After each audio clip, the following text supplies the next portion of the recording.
ಮೀನುಗಾರರ ವಲಯ ಮಟ್ಟದ ಕ್ರಿಕೆಟ್ ಟ್ರೋಫಿ 2026 ಬೈಂದೂರು ತಾಲೂಕಿನ ಮರವಂತೆ ಶ್ರೀರಾಮ ಮಂದಿರ ಸಮೀಪದ ಮೈದಾನದಲ್ಲಿ ನಡೆದ ಮಾಟುಬಲೆ ಮೀನುಗಾರರ ಕ್ರಿಕೆಟ್ ಟ್ರೋಫಿ 2026 ಪ್ರಪ್ರಥಮ ಬಾರಿಗೆ ವಲಯ ಮಟ್ಟದ 3 ದಿನಗಳಿಂದ ನಡೆದ ಕ್ರಿಕೆಟ್ ಪಂದ್ಯಾಟ ಯಶಸ್ವಿಯಾಗಿ ಜರುಗಿತು. ಈ ಕ್ರಿಕೆಟ್ ಪಂದ್ಯಾಟವು ಮಾಟುಬಲೆ ಮೀನುಗಾರರ ಶ್ರೇಯೋಭಿವೃದ್ಧಿ ಮತ್ತು ಅನಾರೋಗ್ಯ, ಆರ್ಥಿಕವಾಗಿ ಹಿಂದುಳಿದ ಕುಟುಂಬಗಳಿಗೆ ವಿದ್ಯಾರ್ಥಿ ವೇತನ, ನೋಟ್ಬುಕ್, ಸ್ಕೂಲ್ ಬ್ಯಾಗ್ ನೀಡುವ ನಿಟ್ಟಿನಲ್ಲಿ ವಿವೇಕ್ ಮತ್ತು ಸ್ನೇಹಿತರು ಮಾಟುಬಲೆ ಮೀನುಗಾರರ ಹಿತದೃಷ್ಟಿಯಿಂದ ಕ್ರಿಕೆಟ್ ಪಂದ್ಯಾಕೂಟ ಮಾಡಲಾಗಿದೆ ಎಂದು ಮೀನುಗಾರ ಮುಖಂಡರು ಹೇಳಿದ್ದಾರೆ. ಹೌದು, ಮೀನುಗಾರರು ಹಗಲು ರಾತ್ರಿ ಎನ್ನದೆ ತನ್ನ ಕುಟುಂಬವನ್ನ ಬಿಟ್ಟು ಸಮುದ್ರಕ್ಕೆ ತೆರಳಿ ಮೀನು ಹಿಡಿಯುವ ಕಾಯಕದಲ್ಲಿ ತೊಡಗಿಕೊಂಡಿದ್ದಾರೆ. ಆದರೆ ಅವರ ಸಮಯ ಪೂರ್ತಿ ಸಮುದ್ರದ ಅಲೆಗಳ ಮಧ್ಯೆ ಮತ್ತು ಬಲೆಗಳ ಜೊತೆಗೆ ದಿನ ಕಳೆಯುತ್ತಿರುತ್ತಾರೆ. ಆದರೆ ವಿವೇಕ್ ಮತ್ತು ಸ್ನೇಹಿತರು ಮೀನುಗಾರರ ಸಂತೋಷಕ್ಕಾಗಿ ಹಾಗೂ ಶ್ರೇಯೋಭಿವೃದ್ಧಿಗಾಗಿ ಪ್ರಪ್ರಥಮ ಬಾರಿಗೆ ಬೈಂದೂರು ವಲಯ ಮಟ್ಟದ ಕ್ರಿಕೆಟ್ ಟ್ರೋಫಿ 2026 ಯಶಸ್ವಿಯಾಗಿ ಜರುಗಿಸಿ ಮೀನುಗಾರರು ಮುಖಂಡರು ಕಾರ್ಯಕ್ರಮದ ವೇದಿಕೆಯಲ್ಲಿ ಭಾಗವಹಿಸಿ ಪಂದ್ಯಾಟಕ್ಕೆ ಶುಭ ಹಾರೈಸಿದ್ರು. ಸರ್ಕಾರಿ ಮರವಂತೆ ಹಾಗೂ ದಿನೇಶ್ ಪೂಜಾರಿ ಅವರ ಸ್ವಾಗತದಿಂದ ಪಂದ್ಯಕೂಟ ರಾರಾಜಿಸಿತ್ತು. ಮೊನ್ನೆ ಪ್ರಾರಂಭ, ನಿನ್ನೆ ಮುಂದುವರಿಕೆ, ಇವತ್ತು ಮುಕ್ತಾಯದಾಟವನ್ನು ಕಂಡುಕೊಳ್ತಾ ಇದೆ.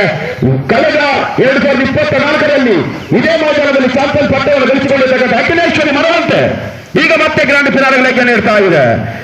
ಈ ಟ್ರೋಫಿ 2026 ಮೀನುಗಾರರ ಪಂದ್ಯಕೂಟದ ಫೈನಲ್ಗೆ ಲಗ್ಗಿಟ್ಟಂತ 2 ತಂಡ ಅಭಿನಂದನೆ ಸಲ್ಲಬೇಕಾಗಿದೆ.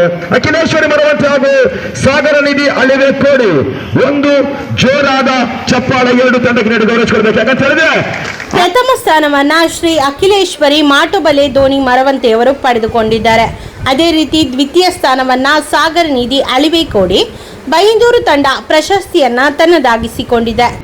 ಗಣಮಣಿ ಮಾಟುಬಲೆ ಧೋನಿ ಫ್ಯಾಕ್ಟರಿಯ ಮಾಲೀಕರಾಗಿರುವಂತಹ ಪ್ರಕಾಶ್ ಕಾರ್ಯ ಹೊಸಪೇಟೆ ಕಂಚುಗೋಡು ನಮ್ಮನ್ನು ಕೂಡಿಕೊಳ್ತಾರೆ. ಬಹುಶಃ ವಯಸ್ಸು 40 ದಾಟಿದ್ರು ಕೂಡ ನೋಡಿ ಎಷ್ಟು. ಬೈಂದೂರು ವಲಯ ನಾಡದೋಣಿ ಮಠದಲ್ಲಿ ಕಳೆದ 3 ದಿನಗಳಿಂದ ನಾಡದೋಣಿ ಮೀನುಗಾರರಿಗೋಸ್ಕರ ಆಯೋಜಿಸಿರುವಂಥ ಈ ಒಂದು ಕ್ರಿಕೆಟ್ ಪಂದ್ಯಾಕೂಟ ಕಳೆದ 3 ದಿನದಿಂದ ನಡೀತಿದೆ.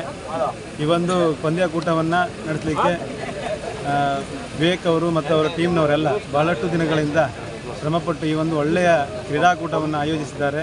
ಅವರ ಇವತ್ತಿನ ದಿನದಲ್ಲಿ ಒಂದು 10 ಜನ ಒಟ್ಟಾಗುವ ಒಂದು ಪರಿಸ್ಥಿತಿ ಬಹಳ ಕಷ್ಟ ಇದೆ. ಆದರೆ ಅಂಥದ್ರಲ್ಲಿ ಒಂದು 4-5 ಊರಿನ ಎಲ್ಲ ಮೀನುಗಾರನೆಲ್ಲ ಸೇರಿಸಿ ಒಂದು ಅಂಕಣದಲ್ಲಿ ಸೇರಿಸಿ ಒಂದು ಒಳ್ಳೆಯ ಕ್ರಿಕೆಟ್ ಪಂದ್ಯಾಟಕೂಟವನ್ನು ನಡೆಸಿದ್ದಾರೆ. ಅವರಿಗೆ ಮೊದಲನೇದಾಗಿ ನಾವೆಲ್ಲ ವಿವೇಕ್ ಅವರಿಗೆ ಮತ್ತು ಅವರ ತಂಡದವರಿಗೆ ಎಲ್ಲರಿಗೂ ನಾವು ಮೊದಲನೇದಾಗಿ ಅಭಿನಂದನೆ ಸಲ್ಲಿಸ್ತೇನೆ. ಹಾಗೆ ಇಂಥ ಪಂದ್ಯಾಕೂಟಗಳನ್ನು ಆಯೋಜಿಸುವುದರ ಮೂಲಕ ಮೀನುಗಾರರು 365 ದಿನ ತನಕ ಸಮುದ್ರದಲ್ಲೇ ಮೀನುಗಾರಿಕೆ ಕೇವಲ ಮಾಡ್ಕೊಂಡಿರ್ತಾರೆ. ಆದರೆ ಇಂಥ ಒಂದು ಕ್ರೀಡಾಕೂಟಗಳನ್ನು ಕ್ರಿಕೆಟ್ ಪಂದ್ಯಾಕೂಟಗಳನ್ನು ಆಯೋಜಿಸುವ ಮೂಲಕ ಮೀನುಗಾರರು ಕೂಡ ಮೀನುಗಾರಿಕೆಯನ್ನು ಹೊರತುಪಡಿಸಿ ಇತರ ಚಟುವಟಿಕೆಗಳಲ್ಲಿ ಪಾಲ್ಗೊಳ್ಳಿ ಕೂಡ ಇದೊಂದು ಉತ್ತಮವಾದ ಸಹಕಾರಿ ಮತ್ತು ಮಾಧ್ಯಮ ಅಂತ ತಿಳ್ಕೊಳ್ತೇವೆ. ಹಾಗೆ ಎಲ್ಲ ಮೀನುಗಾರರು, ಎಲ್ಲ ಊರಿನ ಮೀನುಗಾರರು ಒಂದು ಬಾಂಧವ್ಯ ಬೆಳೆಸಲಿಕ್ಕೆ ಇದೊಂದು ಒಳ್ಳೆಯ ಪಂದ್ಯಾಕೂಟ ಹಾಗೆ ಕ್ರೀಡಾಕೂಟವನ್ನು ಆಯೋಜಿಸಿದ್ದಾರೆ. ಇನ್ನು ಮುಂದೂ ಕೂಡ ಇಂಥ ಕ್ರಿಕೆಟ್ ಪಂದ್ಯಾಕೂಟಗಳು, ಕ್ರೀಡಾಕೂಟಗಳು ಸಾಕಷ್ಟು ನಮ್ಮ ಭಾಗದಲ್ಲಿ ಪ್ರತಿ ವರ್ಷವೂ ಕೂಡ ನಡೀತಿರಲಿ ಅಂತ ಹೇಳ್ತೇನೆ. ಹಾಗೆ ಇಂಥ ಒಂದು ಕ್ರಿಕೆಟ್ ಪಂದ್ಯಾಕೂಟಕ್ಕೆ, ಕ್ರೀಡಾಕೂಟಕ್ಕೆ ಯಾವತ್ತೂ ಕೂಡ ನಮ್ಮ ಸಂಘದವರು ಇರೋದು, ನಾವು ವೈಯಕ್ತಿಕವಾಗಿ ಯಾವಾಗಲೂ ಕೂಡ ನಾವು ಸಹಕಾರ ಪ್ರೋತ್ಸಾಹವನ್ನು ಯಾವಾಗಲೂ ನಿರಂತರವಾಗಿ ಕೊಡ್ತಿದ್ದೇವೆ.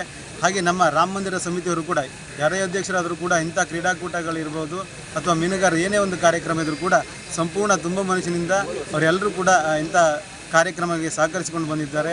ಹಾಗೆ ನಮ್ಮ ಇಂದಿನ ಪಂದ್ಯಾಕೂಟದಲ್ಲಿ ರಾಮ ಮಂದಿರ ಅಧ್ಯಕ್ಷರಾಗಿರುವಂಥ ಸುರೇಶ್ ಕಾರ್ಯವರು ಇದ್ದಾರೆ. ಹಾಗೆ ಮಾರ್ಕೆಟ್ ಸಮಿತಿಯ ಅಧ್ಯಕ್ಷರಾಗಿರುವಂಥ ವೆಂಕಟರಮಣ ಕಾರ್ಯವರು ಕೂಡ ನಮ್ಮ ಜೊತೆ ಇದ್ದಾರೆ. ಹಾಗೆ ಎಲ್ಲ ನಮ್ಮ ರಾಮ ಮಂದಿರ ಉಪಾಧ್ಯಕ್ಷರಾಗಿರುವಂಥ ನಾರಾಯಣ ಕಾರ್ಯವರು ಕೂಡ ಇದ್ದಾರೆ. ಹಾಗೆ ಮಾಜಿ ಕಾರ್ಯದರ್ಶಿಗಳಾಗಿರುವಂಥ ಸತೀಶ್ KM ಅವರು, ಶ್ರೀಧರ್ ಅವರು, ಹಾಗೆ ನಮ್ಮ ಕರಾವಳಿ ಮಿತ್ರ ಮಂಡಳಿ ಎಲ್ಲ ಸದಸ್ಯರು, ರಮೇಶ್ ಕಾರ್ಯವರು ಕಾರ್ಯದರ್ಶಿಯಾಗಿರೋ ಬನರಾಜ್ ಅವರು ಎಲ್ಲರೂ ಕೂಡ, ಹಾಗೆ ಅವ್ರ ಟೀಮ್ನಲ್ಲಿ ಪ್ರಮೋದ್ ಅವರು ಇರ್ಬೋದು, ಸುರೇಶ್ ಅವರು ಇರ್ಬೋದು, ಎಲ್ಲರೂ ಕೂಡ ಒಂದು ಸಹಕಾರದಿಂದ ಒಳ್ಳೆ ಕ್ರೀಡಾಕೂಟ ಇವತ್ತು ಯಶಸ್ವಿಯಾಗಿ ನಡೆದಿದೆ. ಹಾಗೆ ಇನ್ನು ಮುಂದೂ ಕೂಡ ಇಂಥ ಕ್ರೀಡಾಕೂಟಗಳು, ಕ್ರಿಕೆಟ್ ಪಂದ್ಯಾಕೂಟಗಳಿಗೆ ನಮ್ಮೆಲ್ಲರ ಸಹಕಾರ ಯಾವತ್ತೂ ಇದ್ದೇ ಇರ್ತದೆ ಅಂತ ಹೇಳ್ತಾ ಮತ್ತೊಮ್ಮೆ ಇಂಥ ಕ್ರೀಡಾಕೂಟಗಳು ಯಶಸ್ವಿಯಾಗಲಿ ಅಂತ ಹೇಳ್ತಾ ತುಂಬ ಕರಾವಳಿ ಮಾಟುಬಲೆ ಇದರ ಟೂರ್ನಿಯನ್ನು ಏರ್ಪಡಿಸಿದ್ದಾರೆ ನಮ್ಮ ವಿವೇಕ್ನ ಸಾರಥ್ಯದಲ್ಲಿ.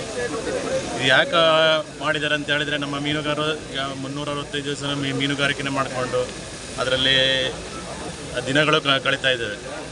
ಸಮಯನೇ ಇರೋದಿಲ್ಲ. ಅದಕ್ಕೋಸ್ಕರ ಒಂದು ನಮ್ಮ ಮೀನುಗಾರರಲ್ಲಿ ಅವರಲ್ಲಿ ಕೆಲವೊಂದು ಕ್ರೀಡೆಗಳಿರ್ಬೋದು, ಶಿಕ್ಷಣ ಇರ್ಬೋದು, ಅದನ್ನೆಲ್ಲ ತೋರ್ಪಡಿಸಲಿಕ್ಕೆ ಯಾವುದೇ ಒಂದು ವೇದಿಕೆ ಇರೋದಿಲ್ಲ. ಆ ವೇದಿಕೆ ಇವತ್ತು ತೋರಿಸಿಕೊಟ್ಟವರು ನಮ್ಮ ಕರಾವಳಿ ಮಿತ್ರ ಮಂಡಳಿ ಅದು ಮತ್ತು ವಿವೇಕನ ಸಾರಥ್ಯದಲ್ಲಿ ಈ ನಮ್ಮೆಲ್ಲ ಮೀನುಗಾರರಿಗೆ ಇವತ್ತೊಂದು ವೇದಿಕೆ ತೋರಿಸಿಕೊಟ್ಟಿದ್ದಾರೆ. ಮುಂದಿನ ದಿನದಲ್ಲಿಯೂ ಸಹ ಅವರು ನಮ್ಮಲ್ಲಿ ಇಂಥ ಕ್ರೀಡೆ ಇದೆ ಅಂತ ತೋರಿಸಿಕೊಡುವಾಗ ಬೇರೆ ಬೇರೆ ವಲಯದಲ್ಲಿ ಜಿಲ್ಲಾ ಮಟ್ಟದಲ್ಲೂ ನಮ್ಮವರು ಪ್ರಶಸ್ತಿಗಳನ್ನು ಗೆದ್ದು ಬರಲಿ ಅಂತ ನಾನು ಸಹ ಈ ಒಂದು ಸಮಾರಂಭದಲ್ಲಿ ಶುಭ ಹಾರೈಸ್ತೇನೆ.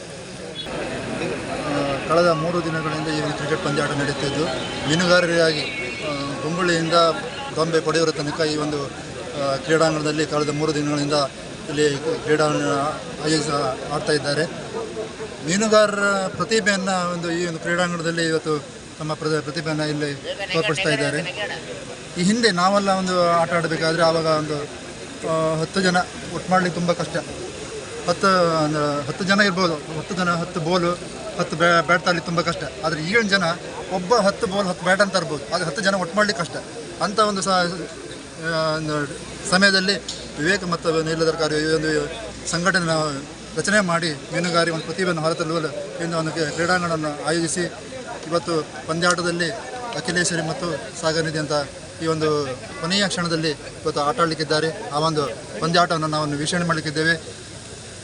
ಹಾಗಾಗಿ ಈ ಒಂದು ಆಯೋಜಿಸಿದಂತಹ ವಿವೇಕ್ ಮತ್ತು ನೀಲದರ್ಕಾರಿಯವರಿಗೆ ತುಂಬ ಧನ್ಯವಾದಗಳನ್ನು ಅರ್ಪಿಸ್ತಾ ಇದ್ದೇವೆ.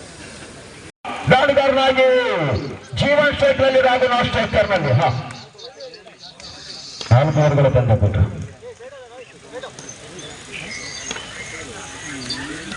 ಆರಂಭಿಕ ಚೆಂಡು ತಟ್ಟಿ ಬಿಡುವ ಪ್ರಯತ್ನ, ಮನಸ್ಸು ಮಾಡಿದ್ರೆ ಜೀವನ್ ನಿರಾಕರಿಸಿದ ರಾಘು. ಒಂದು ವೇಳೆ ಓಟಕ್ಕೆ ಮನ ಮಾಡಿದಾಗಿದ್ದರೆ ರಾಘು ಅಥವಾ ಜೀವನ್ನ ಹುದ್ದರಿ ನೆಲಕ್ಕೆ ಇತ್ತು. ನಿರಾಕರಿಸಿ ರೋಹಿತಗಾರಿಕೆಯಲ್ಲಿ ರವಿಯವರ ಕೈನ ಸಡಿಕೊಳ್ತಾ ಇದೆ ಚೆಂಡು. ಬಹುಶಃ ಮೊನ್ನೆ ಬಂದಾಗಲಿಂದಲೂ ಕೂಡ ನಿನ್ನೆ ಇರಬಹುದು, ಇವತ್ತಿರಬಹುದು. ರವಿ